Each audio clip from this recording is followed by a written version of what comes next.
kabarnya bahwa setelah menang Baiding di 2010 itu mereka itu cuma punya satu stadion, Khalifa saja, itu yang udah dari tahun 1900 di bawah tahun 2000 didirikan, kemudian 7 stadion lagi baru dibangun setelah Baiding. Itu kan jadi pertanyaan, kok bisa? Dikejar kemudian. Iya, dikejar gitu kan. Makanya juga sampai ada kabar kasus tentang meninggalnya banyak pekerja migran ya. Oke, assalamualaikum warahmatullahi wabarakatuh. Selamat datang kembali di Habasuloh ya, di podcast Habasuloh. Hari ini kita akan berbicara tentang olahraga. Oke, ini sekali-sekali boleh dong ya kita bicara olahraga. Dan hari ini kita sudah hadir satu orang narasumber, Bang Fatur Rahman. Beliau ini peminat olahraga. Ini olahraga atau khusus bola aja, Bang? Khusus bola sebenarnya. Khusus bola ya. Jadi penulis tentang berita bola juga ya? Ya, menulis artikel bola di salah satu media online di Aceh. Oke, berarti kita hari ini memang ngobrolin tentang olahraga. Nah, tentang bola nanti mungkin khususnya ya. Nah, Bang Fatur Rahman ini juga salah satu mahasiswa di Prodi Komunikasi dan Penyiaran Islam Pascasarjana UIN Araniri. Oke, nah jadi Bang Fatur Rahman, tadi kita sempat ngobrol ya, ini tentang dunia perolahragaan, perbolaan. Kalau saya sendiri sebenarnya kurang paham nih tentang bola karena nggak ngikutin ya apa yang terjadi segala macam gitu. Kalau berbicara bola, pasti yang event-event besarnya itu yang jadi sorotan banyak orang kan. Ya, yang misalnya yang mengambil perhatian bukan cuman orang-orang yang mengikuti perkembangan bola, tapi masyarakat secara umum tuh jadi ngikutin kayak Piala Dunia kemarin misalnya gitu kan. Terus selesai Piala Dunia tuh ada fenomena besar lagi saat Ronaldo bergabung sama Al-Nassr. Ya, itu kan jadi menarik perhatian publik sekali ya. Jadi hari ini sama Fatur kita mau ngobrolin tentang itu semua lah kayak gitu. Oke, jadi gimana?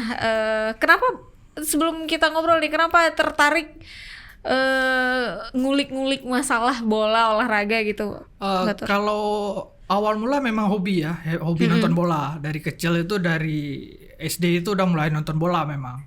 Ngikutin bola dari kecil itu mungkin karena ngaruh orang tua juga ya. Karena orang tua juga dulu sempat wartawan juga untuk nulis artikel bola sama foto-foto bola juga.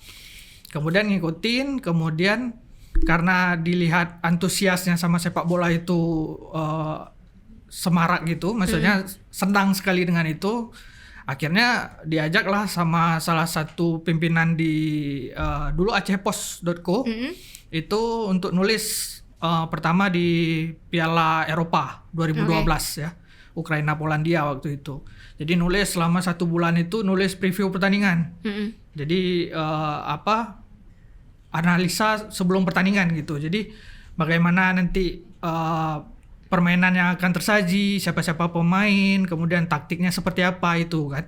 Kemudian dia berlanjut nulis lagi di media-media yang lain gitu. Makanya ya nulis ini kan juga alhamdulillah kan berkaitan dengan komunikasi juga ya.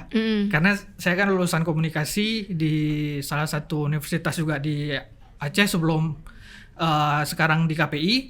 Jadi itu kayaknya memang udah nalurinya ke situ gitu ya. Udah nulis olahraga itu kan jurnalistik kan, karena kita kan di komunikasi. Cuman minatnya itu di olahraga gitu ya. Minatnya di olahraga gitu, lebih spesifik gitu. Karena kan kalau sekarang tuh spesifikasi itu atau spesialisasi itu kan perlu kita, karena itu yang membedakan ciri kita dengan yang lain gitu. Jadi kalau misalnya Bang Fatur lihat sendiri dari apa yang paling menarik dari Piala Dunia kemarin?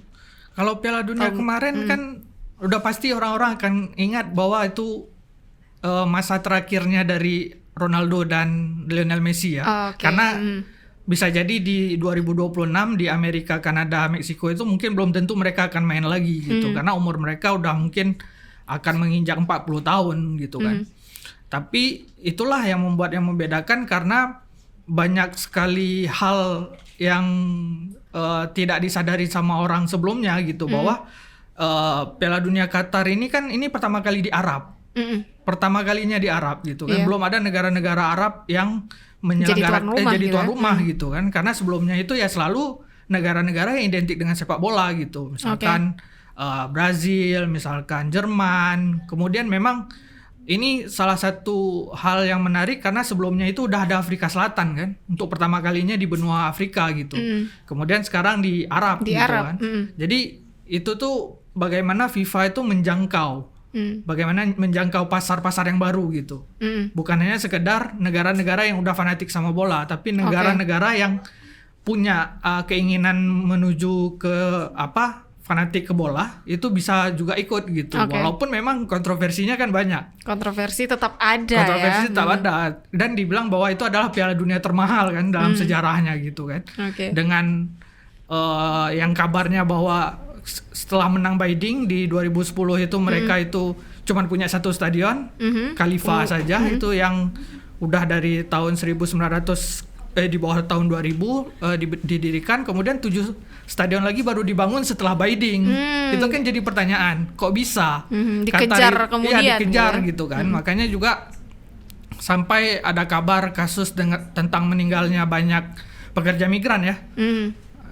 Karena ada data dari The Guardian itu ada sekitar 6.500 pekerja migran yang tewas dalam persiapan di Qatar. Itu ya, isunya dalam persiapan itu, karena dari jenjang tahun 2010 sampai dengan menjelang ke Piala Dunia itu sendiri. Jadi 37 kasus kematian yang dikaitkan dengan Piala Dunia itu paling dekat, maksudnya dengan stadion itu 37. Ada kasus kematian yang berkaitan langsung rupanya dengan itu. Tapi yang 6.500 ini kan laporan The Guardian. Kita nggak tahu apakah ini berkaitan dengan proyek infrastruktur stadion atau memang itu adalah pekerja migran di sektor-sektor lain. Kita kan nggak pernah tahu. Yang gitu. di sana gitu ya. Yang di sana yang memang pekerja migran tapi tidak berkaitan dengan persiapan FIFA Piala Dunia. Tapi bisa jadi dia tuh berkaitan dengan pembangunan Qatarnya sendiri gitu kan. Negaranya kan terus membangun gitu kan. Itu habis itu juga ya seperti tadi misal Lionel Messi tadi. Kita kan tahu sendiri kan, akhirnya Lionel Messi juara juga setelah gagal di Brazil. Waktu itu 2014 kan final juga dia kalah melawan Jerman. Jadi ini kan yang membedakan sampai-sampai kan ada istilah perbedaan antara Ronaldo dan Messi itu hanya di Piala Dunia saja. Jadi Messi itu bisa juara dunia, Ronaldo tidak. Tapi kan itu jadi perdebatan orang-orang lah, siapa yang jadi penggemarnya masing-masing. Kita kan nggak masuk ke situ gitu kan, karena kita lihatnya yang secara netral gitu kan. Karena kalau pendukung Ronaldo pasti akan bilang dia lebih hebat, pendukung Messi akan bilang dia lebih hebat gitu. Jadi itu sih kalau Piala Dunia Qatar kemarin gitu kan. Nah setelah itu kan ada momen menarik lagi, kan nggak jauh ya, tidak jauh setelah Piala Dunia itu yang bukan mencengangkan sih sebenarnya, tapi mengambil atensi publik aja gitu ya, bahwa salah satu klub bola di Arab Saudi ya itu akhirnya mengambil Ronaldo untuk dikontrak di klubnya. Kalau kita lihat kan Arab Saudi itu bukan negara yang punya klub bola gimana ya, beda ya dengan negara-negara Eropa yang memang klub bolanya sudah sangat mapan. Mapan. Kalau Arab Saudi kan agak jauh ya dari situ gitu, tapi tiba-tiba nih ngambil Ronaldo. Nah Ronaldo pun oke gitu dan segala macam. Itu gimana kalau Bang Fatur lihat? Ronaldo sendiri kan datang di Desember 2022 itu setelah Piala Dunia. Itu dengan nilai kontrak per tahunnya itu 173 juta pound sterling, atau mungkin sekitar 3,3 triliun. Itu kan besar sekali gitu kan. Dan mungkin banyak orang yang mengira ya udah pastilah udah berakhir lah Ronaldo di Eropa gitu. Maksudnya mungkin kebintangan dia tetap akan ada, tetapi mungkin untuk karena Piala Dunia, waktu dia Piala Dunia sudah selesai. Iya gitu. Tapi kita bisa bilang kalau dia di Eropa emang sudah usai juga. Dia udah tidak seperti dulu lagi, bagaimana dia dulu banyak mencetak gol, banyak memberikan assist, memberikan kontribusi yang lebih kepada klub. Tetapi kan sekarang penurunan ya. kan setiap yang sudah naik itu kan pasti ada yang turun juga gitu kan. Akhirnya turun juga performanya dia. Akhirnya keputusan dia ke Arab Saudi sendiri itu kan memang dipertanyakan. Kenapa ke Arab Saudi? Padahal kan bisa ke MLS, Major League Soccer-nya Amerika. Kan banyak. Dulu kan David Beckham ke situ.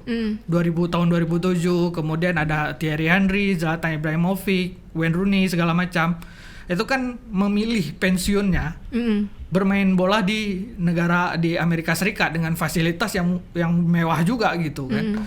Sampai-sampai valuasi darinya MLS itu, Major League Soccer itu kalau 2008 cuma sekitar 37 juta US dollar, kemudian kan naik menjadi sekitar 500 juta di tahun 500 juta US dollar di tahun 2022 ini gitu. Itu makanya menjadi pertanyaan kenapa Ronaldo akhirnya hijrah ke Arab Saudi. Pasti uang mungkin ya. Kita nggak bisa menolak kenyataan bahwa ya uang mungkin menjadi faktor salah satunya gitu. Tapi mungkin ada hal lain yang akan diberikan oleh Arab Saudi untuk dia gitu. Apa menjadi duta ataukah menjadi orang-orang yang menjadi daya tarik untuk yang lain, karena kan kita ketahui sendiri satu lagi Karim Benzema juga datang dari Real Madrid kan gitu kan, yang kapten Real Madrid kemarin ke Al Ittihad, saingannya dari Al Nassr juga gitu. Jadi keputusan dari Ronaldo pindah itu memang adalah keputusan yang ya lebih baik seperti itulah daripada balik ke Eropa lagi tapi performanya tidak kunjung balik lagi karena memang sudah menurun. Ya udah, mending di Arab Saudi menikmati masa pensiunnya dengan gelontoran uang yang cukup banyak. Ya mungkin itu win-win solution lah buat Ronaldo gitu dan Arab Saudi gitu kan. Dan tadi kan ada pertanyaan masalah liganya seperti apa kan. Liga Arab Saudi, klub-klubnya kan tidak semapan di Eropa gitu. Tapi harus dilihat bahwa di AFC, di ASEAN Football Confederation atau konfederasi benua Asia sepak bolanya, itu liga nomor 1 itu adalah Arab Saudi. Liga nomor 1 adalah Arab Saudi dengan ada 4 klub yang menjadi basis penggemarnya banyak dan juga lumbung gelar itu seperti Al Ahly, Al Ittihad, Al Hilal dan Al Nassr tentu. Dan mereka itu kan rutin juga juara di Liga Champion Asia gitu ya. Ya, jadi tapi mungkin yang jadi pertanyaan yang sering disorot kan malah J-League ya. Liga Jepang. Liga Jepang dulu juga sempat ditayangkan di sini. Karena Liga Arab Saudi sendiri ditayangkan di Indonesia di salah satu TV itu dikarenakan kedatangannya Ronaldo. Di 2022 akhir itu. Bahkan ada 137 negara yang akhirnya menayangkan Liga Arab Saudi kan. Itu menarik sekali di situ gitu. Bagaimana pengaruh dia secara global gitu kan. Kalau misal kita bilang hanya sekedar di Arab Saudi saja, mungkin itu biasa, tapi bagaimana dia attract dunia ini gitu kan. Dengan popularitasnya segala macam gitu. Jadi ya seperti Bang Fatur bilang, akhirnya jadi Arab Saudi dan klub-klubnya itu jadi sorotan, jadi sorotan seluruh dunia gitu ya. Bahkan tadi katanya kalau dulu tuh nggak pernah ada live pertandingan Liga Arab yang ditayangkan di Indonesia khususnya ya. Tapi sekarang akhirnya ditayangkan. Nah itu tidak lepas dari pengaruh si Ronaldo yang akhirnya bergabung ke sana. Nah selebihnya ya, selain itu bagaimana sekarang dunia melihat dunia persepak bolaan di Arab nih? Gini juga, tadi tambahan juga ya, bahwa kehadiran Ronaldo itu kan memberi dampak juga di media sosial, di mana ada sekitar 150 di 3 bulan awal tahun ini itu ada data dari saya kutip dari Kompas, itu ada data sekitar 150 juta interaksi di Instagram untuk klub Al Nassr selama 3 bulan awal tahun ini gitu ya. Dan itu adalah peringkat 4 di dunia, hanya kalah dari Real Madrid yang interaksinya itu 209 juta. Kemudian Paris Saint-Germain itu 208 juta. Dan di peringkat ketiga itu Barcelona 203 juta. Bahkan peringkat 5-nya adalah mantan klubnya CR7, Manchester United, di angka 149 juta interaksi. Itu kan menarik bahwa pengaruh Ronaldo itu kan besar, dan itu kan berpengaruh kepada Arab Saudi itu sendiri. Bagaimana dia juga di 2021 mengakuisisi Newcastle United kan. Jadi ikutan dengan Qatar. Kemarin itu Qatar membeli PSG, kemudian Uni Emirat Arab dengan Abu Dhabi United Groupnya membeli Manchester City di 2008. Jadi ini tuh negara-negara Arab itu sedang soft power istilahnya. Jadi mereka menggunakan diplomasi pengaruh budaya dan olahraga untuk mendapatkan pengakuan dari hubungan internasional kan, dengan soft power. Biasanya kan kalau dulu tuh dengan hard power, dengan penggunaan militer, dengan ekonomi. Sekarang kan kita tahu sendiri kan pengaruh budaya sangat besar sekarang dengan soft power. Kayak misalkan Jepang dengan anime, kan pengaruh budayanya muncul ke Indonesia, jadi banyak yang suka anime, kemudian suka musik Jepang misalkan gitu. Bahkan Korea Selatan dengan soft powernya bisa membuat anak-anak muda sekarang pengen belajar Korea gitu ya, bahasa Korea mereka pelajari dan segala macam. Nah, soft power ini itulah yang digunakan oleh Arab Saudi untuk tidak hanya memperlihatkan mereka hanya punya minyak, tapi mereka juga punya cara lain untuk dikenal di dunia. Kan mereka ini sebelum populer Saudi Pro League ini atau Liga Arab Saudi ini, mereka udah membuat banyak event. Event golf mereka laksanakan. Tinju juga dilaksanakan di sana di tahun 2019. Kemudian juga F1, Formula One itu diselenggarakan juga di Jeddah International Circuit di tahun 2021. Formula E juga yang elektronik yang seperti yang kita ada di Jakarta itu juga dilaksanakan di Arab Saudi.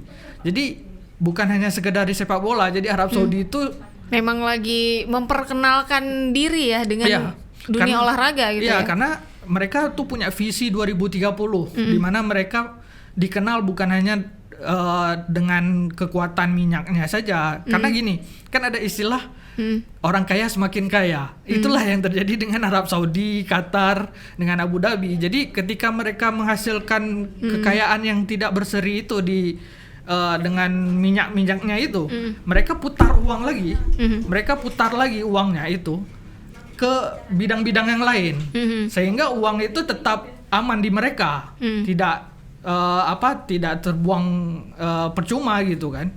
Itulah yang buat Arab Saudi sekarang, Qatar misalkan, kemudian Abu Dhabi, Uni Emirat Arab itu menancapkanlah kukunya di kancah internasional dengan soft power mereka gitu, dengan penggunaan diplomasi yang lebih halus, lebih lunak ketimbang penggunaan militer atau segala macam. Salah satunya melalui olahraga tadi ya. Dan kalau jadinya Arab Saudi akhirnya semakin dilirik ya gitu ya. Mungkin memang beberapa tahun ini Arab Saudi itu dilirik terus ya. Karena berbagai proyek yang dianggap ambisius segala macam ya. Pokoknya sampai 2023 ini ada aja hal yang memang menarik perhatian dunia untuk lihat ke Arab Saudi gitu ya. Gitu. Karena kan yang visi 2030 itu mereka juga punya keinginan di 2027 jadi tuan rumah Piala Asia. 2030 tujuan akhirnya tuan rumah Piala Dunia.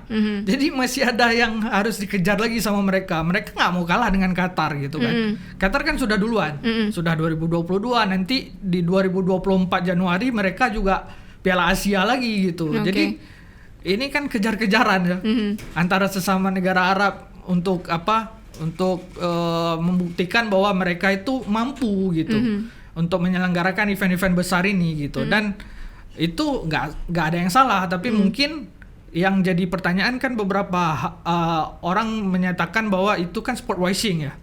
Jadi pembentukan citra baru dari negara-negara mereka dengan menggunakan olahraga. Karena dulunya mereka punya kasus-kasus HAM misalnya kita bilang gitu.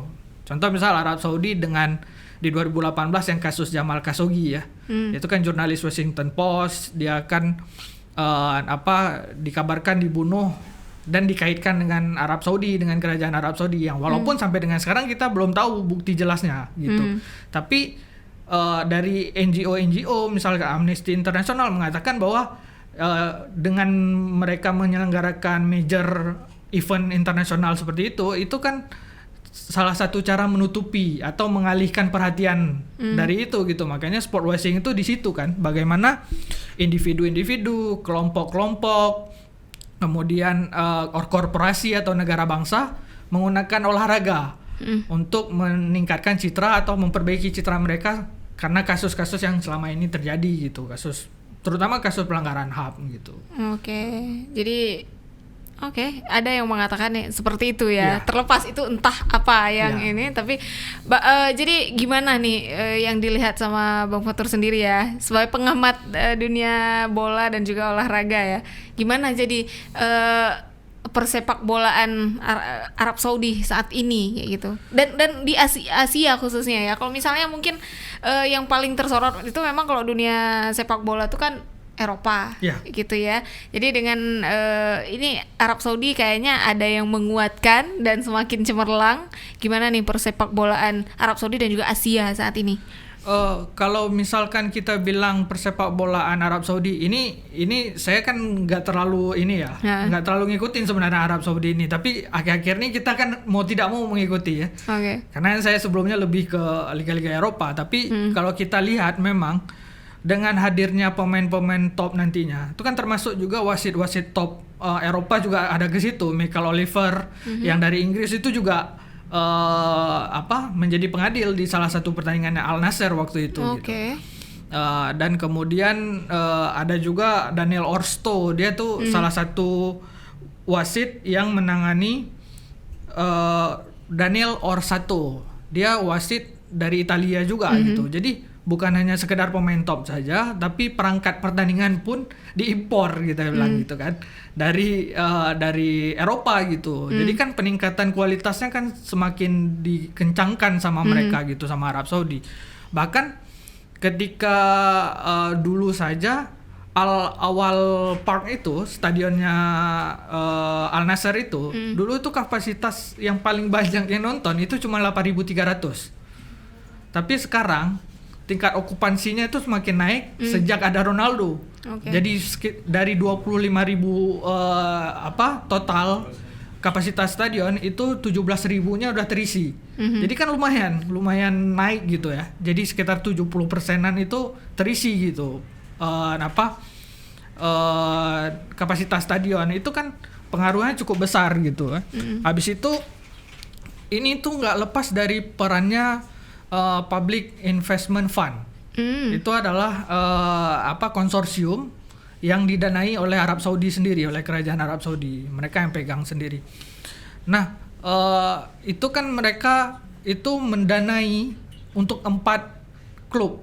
Jadi 4 klub besar yang tadi yang saya sebutkan itu Al-Ittihad, Al-Ahli, Al-Hilal sama Al Nassr itu akan dipegang oleh PIF tadi gitu.